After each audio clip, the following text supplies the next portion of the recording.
Hello and welcome to Pathways to Thriving, where we interview everyday leaders and flourishing change makers who are redefining what it means to flourish at work and in life.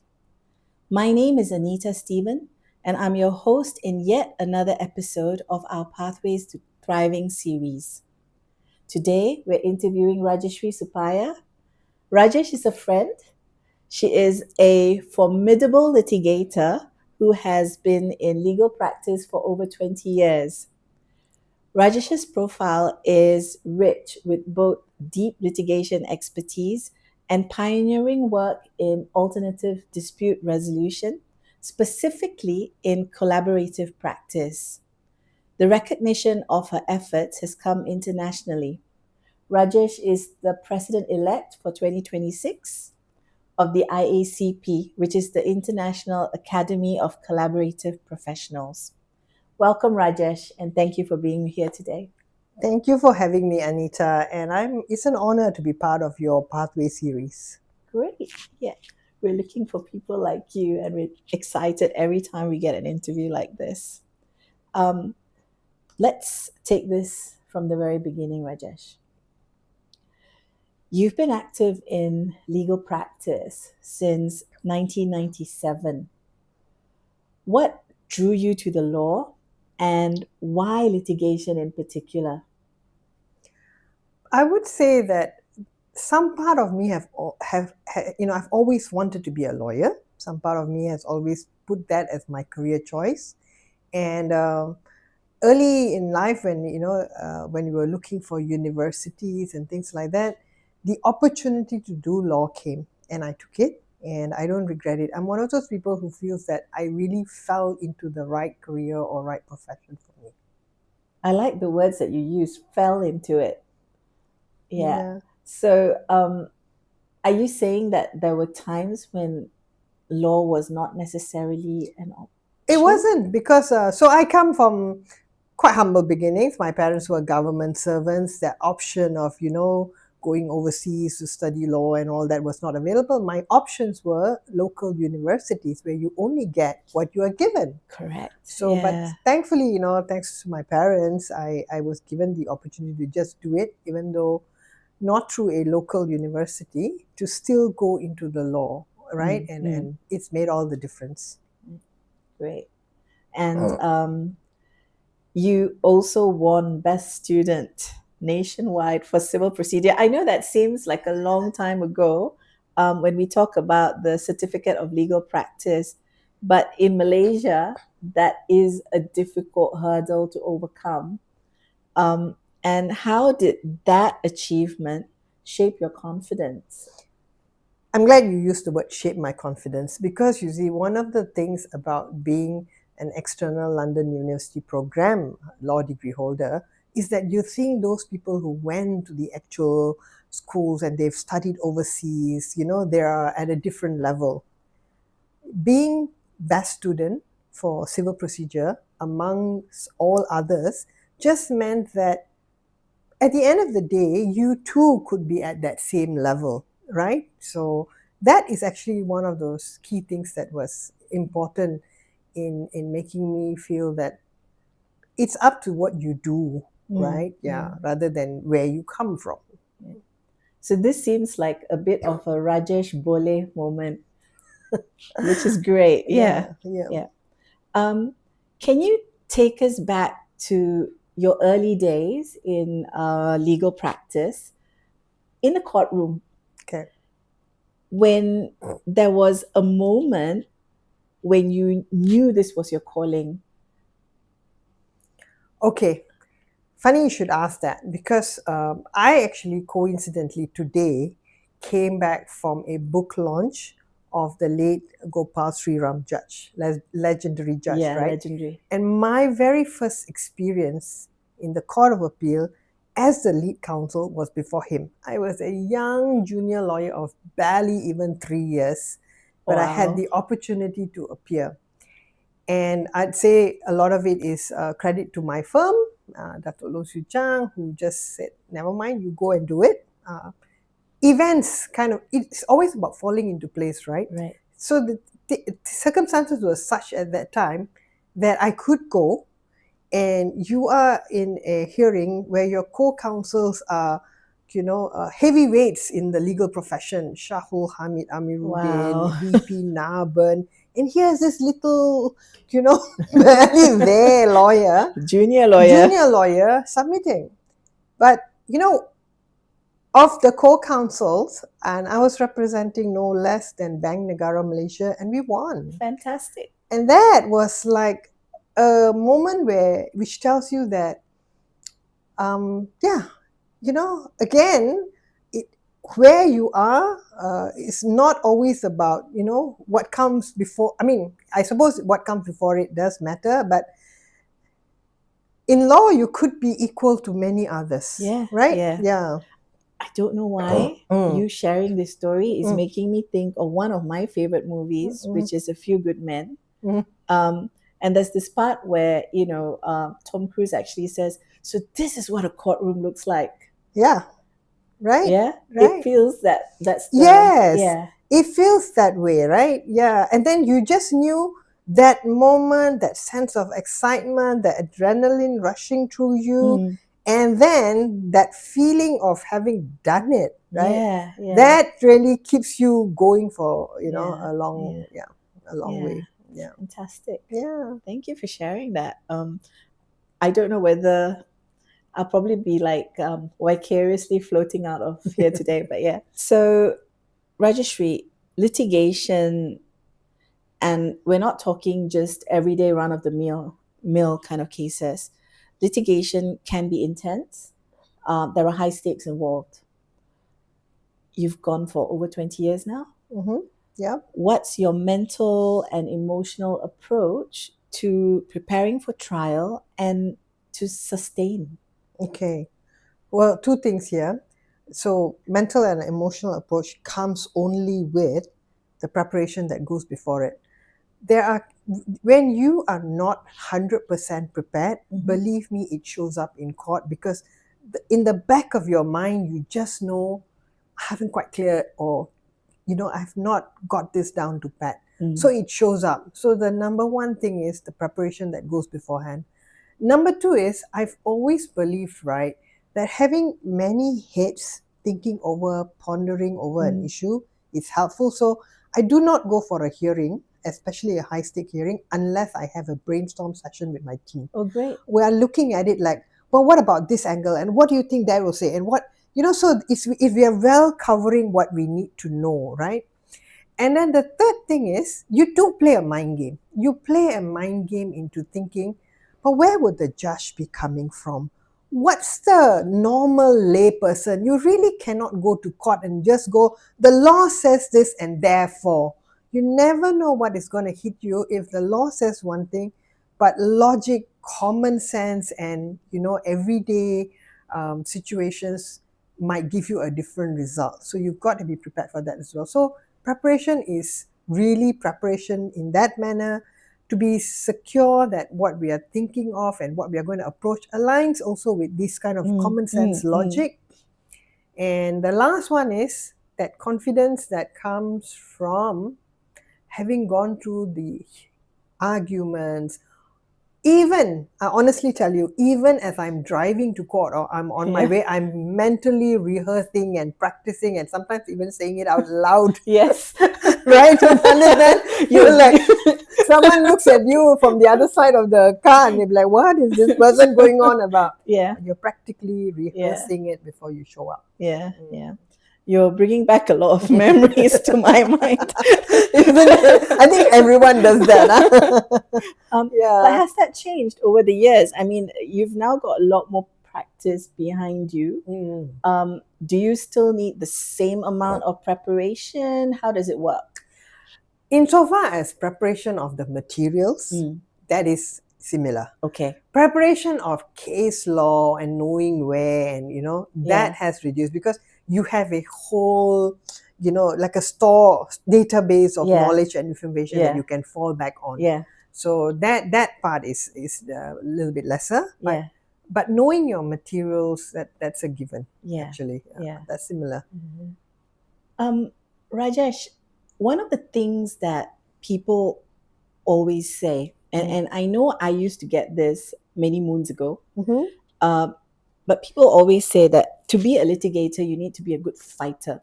Okay. I know I don't necessarily agree with that, but Mm-hmm. I was wondering whether you had a perspective to bring into that idea that you need to be a good fighter.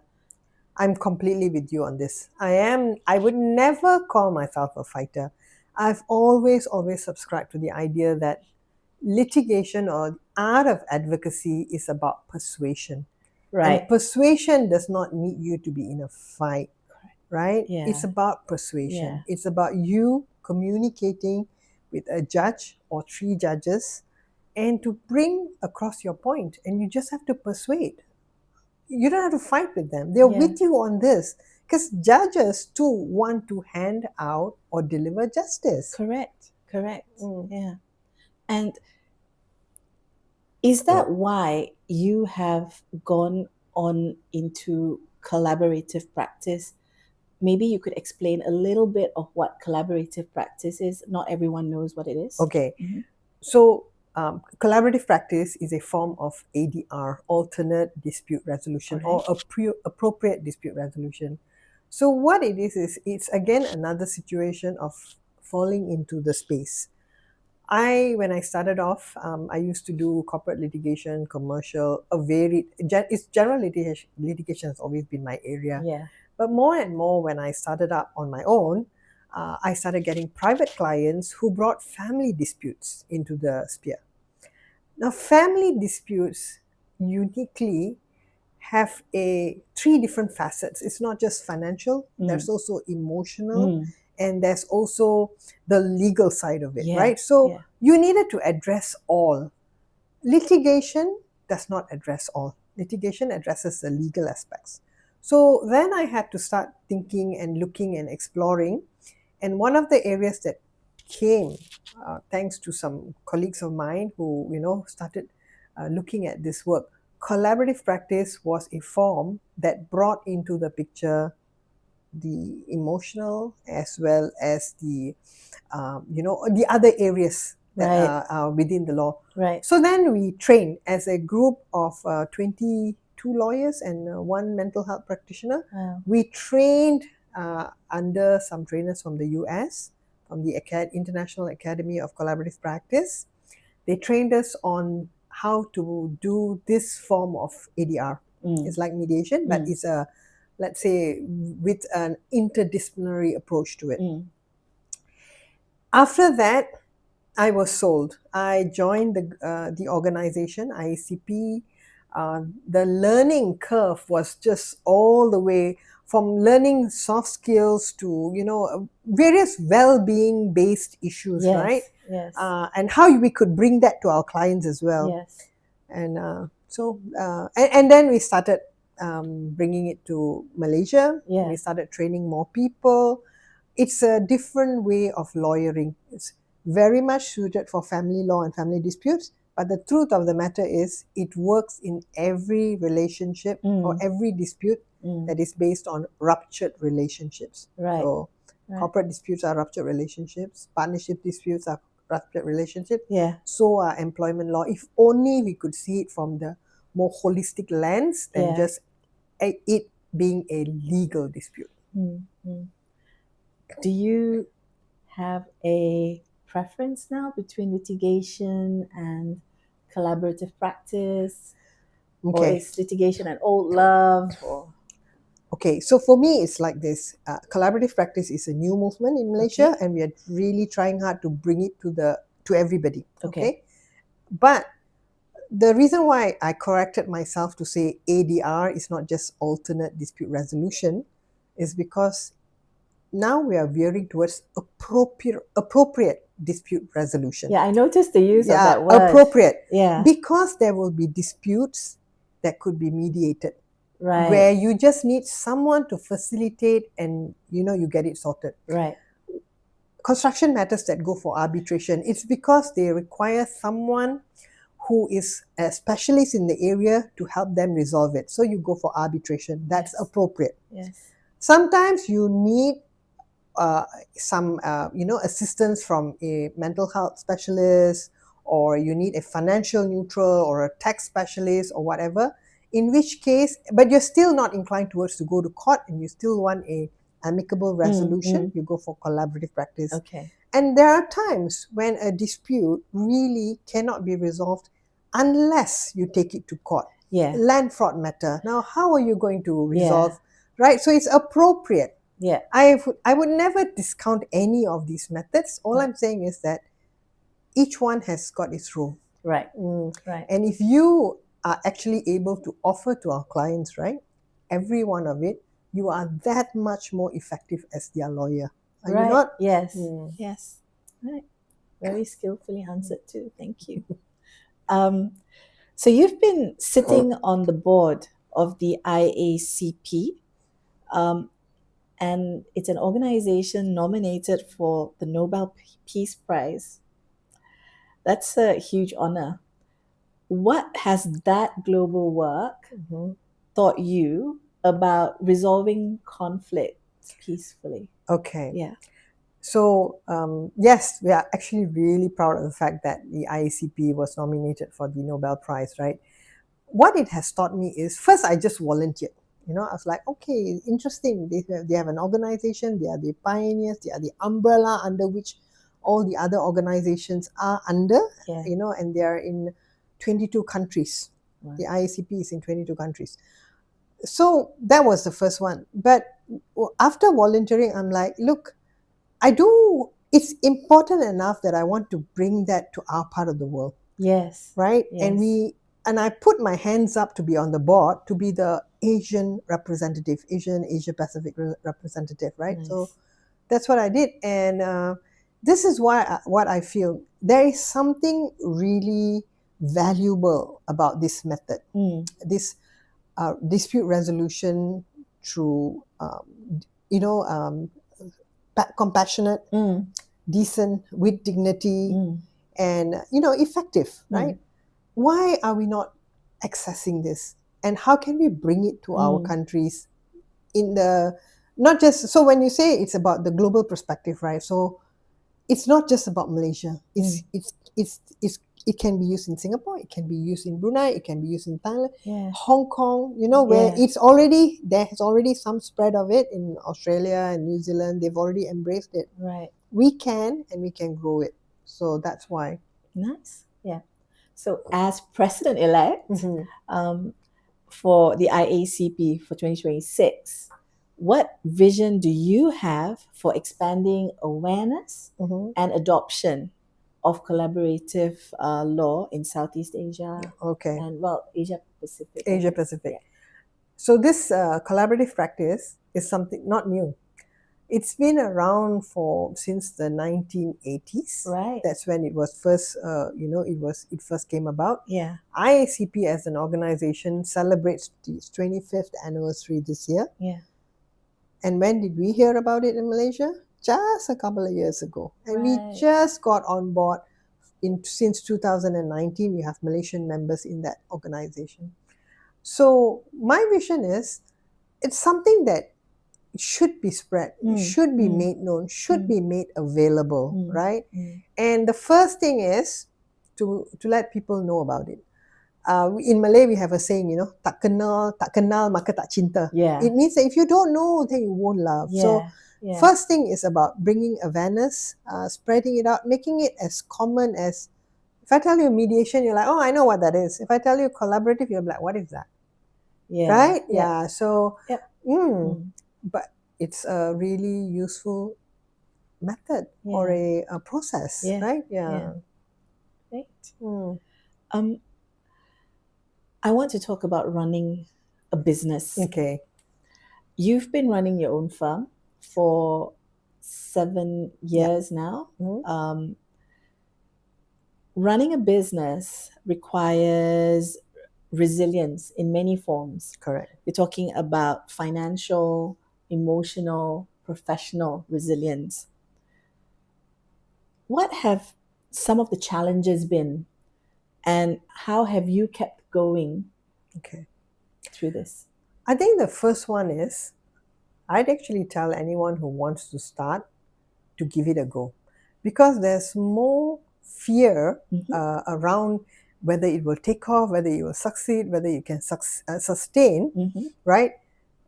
Before you even actually step in. So, first of all, do that. Mhm. Number two is do not think you can do it all by yourself. Right. Do not. Yeah. Even though I started out as a small firm with just me and a single lawyer, I did have assistants. I did engage an office manager, office administrator. Yes. I engaged outside accountants to Yes. do my finances. I engaged at some point when we needed to tax consultants. Like, get that assistance in. Yes. I would not kid you. When we needed to do our LinkedIn profiles, I engaged somebody to help me to do that as well because it's not within my skill set. So you bring in the right experts to do Yeah. the right thing so Yeah. that you can focus on what you're good at, Yeah. right? Yeah. So that's number one. Number two is in any business, or Mhm. I'm not sure about business, but like law firms Mhm. specifically, right?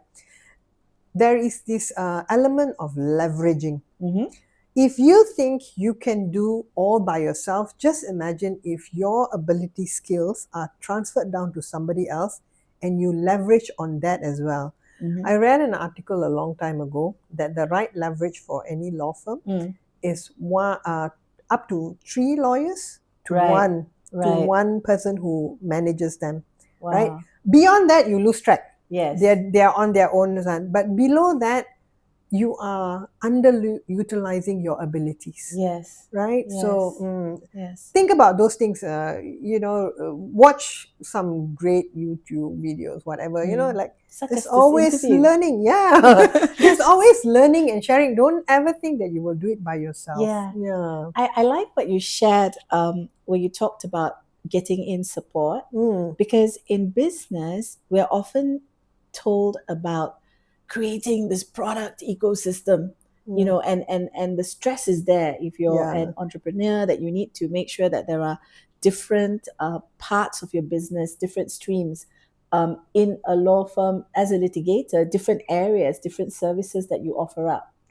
But what you talked about is creating a support ecosystem. Yeah.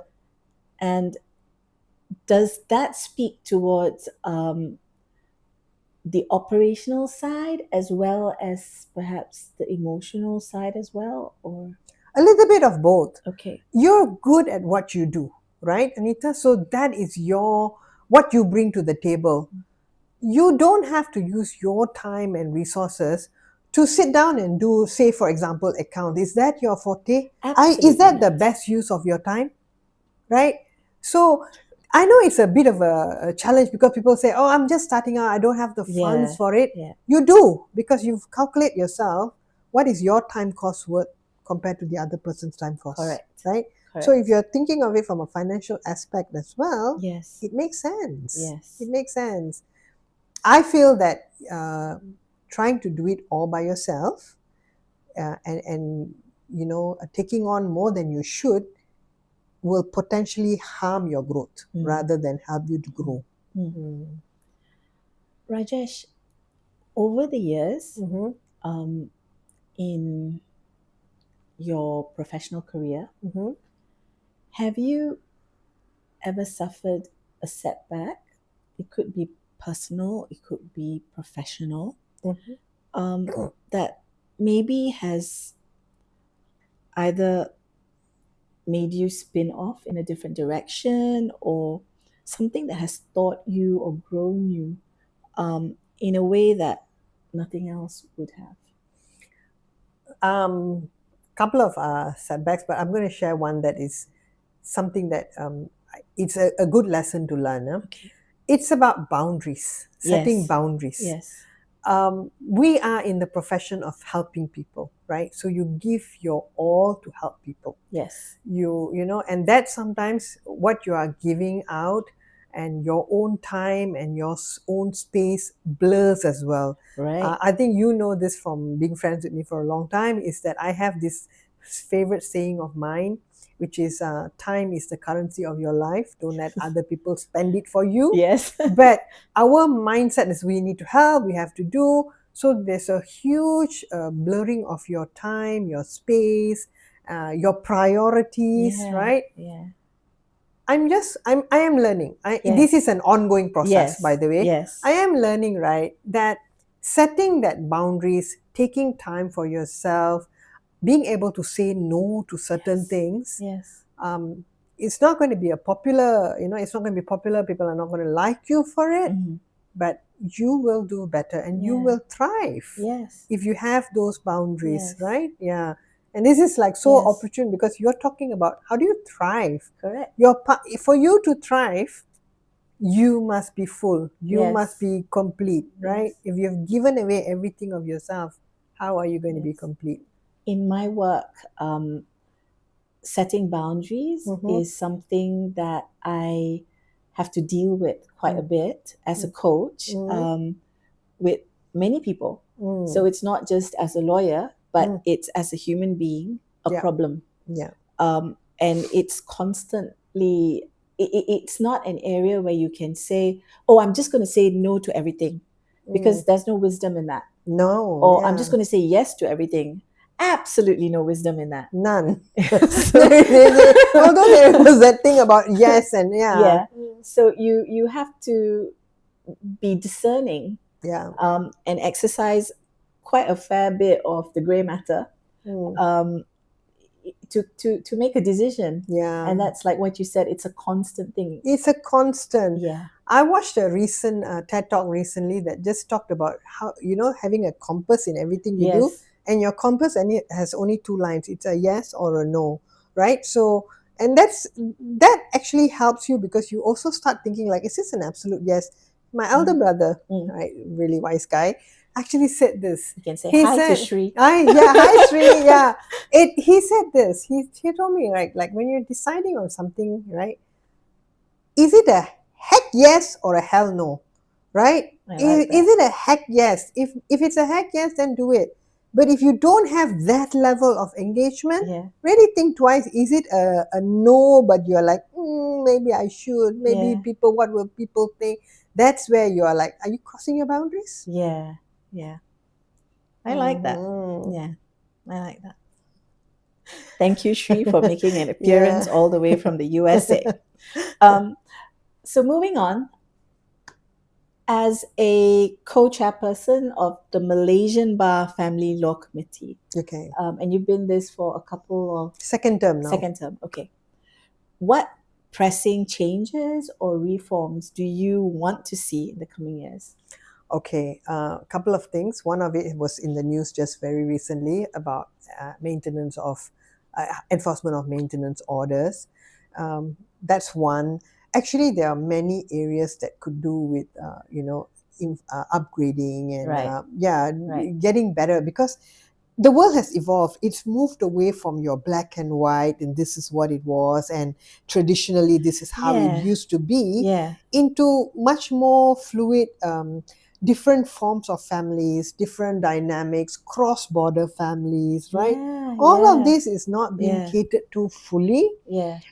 So there's a lot of work to be done, I assure you, Mm-hmm. under the Family Law Committee. But we are looking at it like this. In a nutshell, our goal is to, first of all, make sure that we better practice family law practice generally, because if the practice is done well, it benefits the public. Right. Number two is make family law something that is good for practitioners as well, practitioners' well-being as well. Do you Yeah. know how Yeah. much second-hand trauma Yes. family law practitioners Yes. take back? Judges, actually, every actor in that space, Yes. is dealing with traumatic, difficult, hostile situations. So make it better. And the last area would be the development of the law, bringing our statutes and all of that aligned with changes, Yeah. movement, growth. Yeah. Yeah, Yeah. more forward thinking based on what we know today. Yeah. Yeah. Yeah. That's great. And I'm making a slight shift here. Sure. What advice would you give to young women Okay. entering litigation? You and I were both young lawyers many moons ago, and it wasn't always easy as the women. in the field. So, what advice would you give to young women coming into litigation, but who are daunted by the courtroom and just by practice in general? Okay. Quite simply, actually, just step up and do it. This very famous lady, and she's I can't, the name skips me right now. She promulgated the idea of lean in. Like, Yes. just go in, Yes. Yes. take it, step in. You know what? If you look around the courts, right, especially when you're starting out, you'll see a lot of fellow lawyers who are Yeah. women, Yeah. judges who are women, Yeah. right? So there's no real advantage, just by being a male, right? Yes. You are Yes. as good, you are as trained, you have the same abilities. The only thing is you might hold back thinking, but you don't have to. You just have to realize that actually, what difference does it ask yourself, what difference does it make? Yeah. If you were a male lawyer, what difference does it really make? Yeah. Right? Yeah. Yeah. So just step in the space. Yeah. Own it. Take it. I like that. Yeah. I have something very cheeky that I want to say, but I will not say it. Because it'd be maybe insulting to the male lawyers. But Rajesh, from the time I met you while you were in Chiang and Arif, which seems light One years of my away. defining spaces to be in. Yeah. Yes, you have always spoken well of your boss and your firm and your colleagues. Yeah. But I know that your colleagues used to always say that you would have a line of people, of younger lawyers, coming to you asking for help, and you would always be willing to help and that kind of thing. Do you still mentor younger lawyers? And if so, what mindset do you try and instill in them? I like to think that I still do that. That the channels to come and ask or to get clarified is still there. So one of the ways that I still do this, not just within my firm, is I am part of the advocacy training faculty of the Bar Council. Yes. And we take the trouble to train young lawyers in doing a little bit better in performing in court.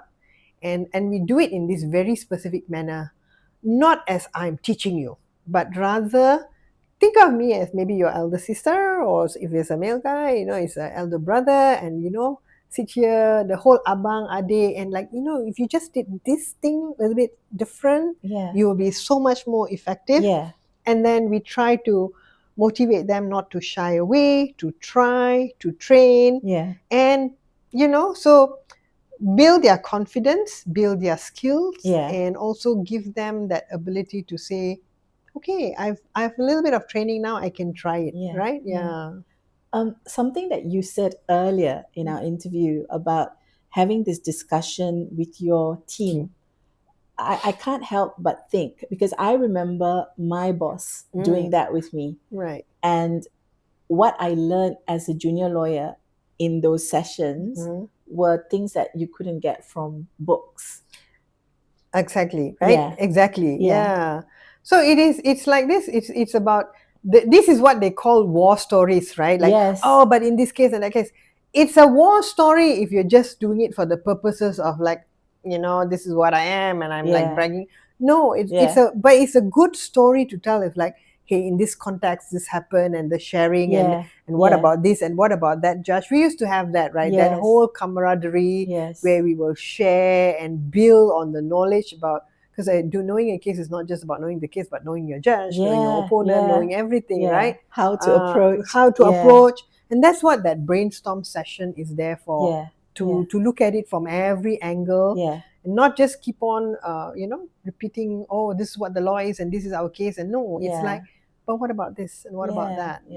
Brilliant. I love it. I'm missing the legal profession now. So Rajesh, if all things were possible, if you had a magic wand and anything could happen, what is one thing that you would like to change about the way disputes are resolved in Malaysia? Okay. And why? Simple. First and foremost is, until and unless you have gone through an appropriate dispute resolution method, you shouldn't be allowed to file papers. It's Right. as simple as Right. that, right? Yeah. You don't go to court until you have tried alternative methods, Yes. right? And Yes. I know this might not be popular because people be like, no, why should you force me to go for Yeah. mediation and blah, blah, blah. It's because you come to a dispute from a different mindset. You Yeah. have Yeah. high conflict scenario. You are not even the same person that you are Mm. in ordinary sense. Mm. And without knowing that, you get into this dispute. It escalates the tensions. It Yeah. escalates everything further. Yeah. And you don't realize that actually, I mean, for me, I feel like give alternative to, and there are many. There's negotiations, there's Yes. mediation, there's collaborative practice, Yes. there's arbitration, there's collab mediation. There's so Yes. many variations, Yes.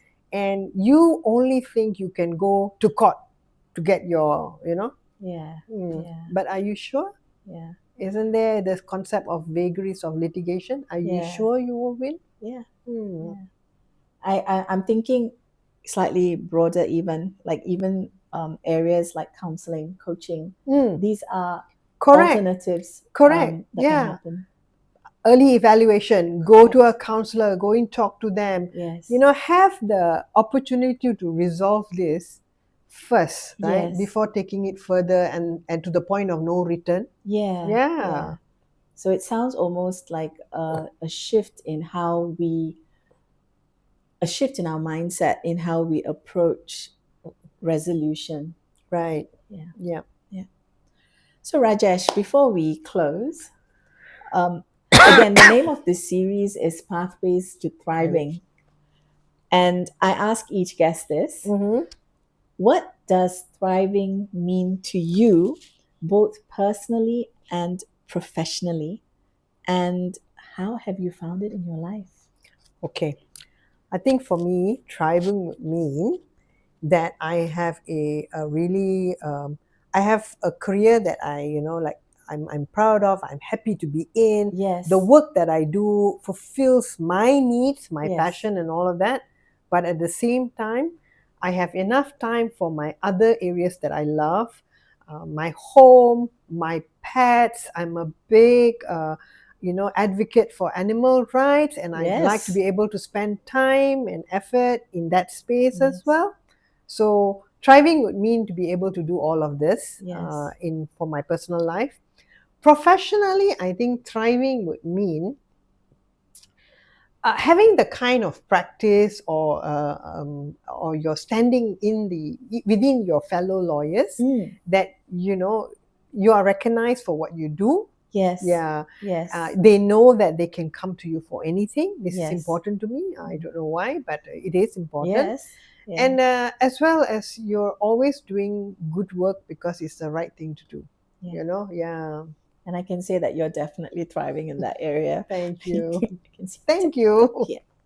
So thank you, Rajesh, Thank for you, spending Anita. this time with us. And I think those who are listening will find what you've said inspiring and encouraging. Thank you very much. And thank you too to everyone who has tuned in for this interview. If you've enjoyed it, let us know by liking the video, subscribing to our channel, and contact us at the link below. Send us suggestions of who we should be interviewing next. Thank you.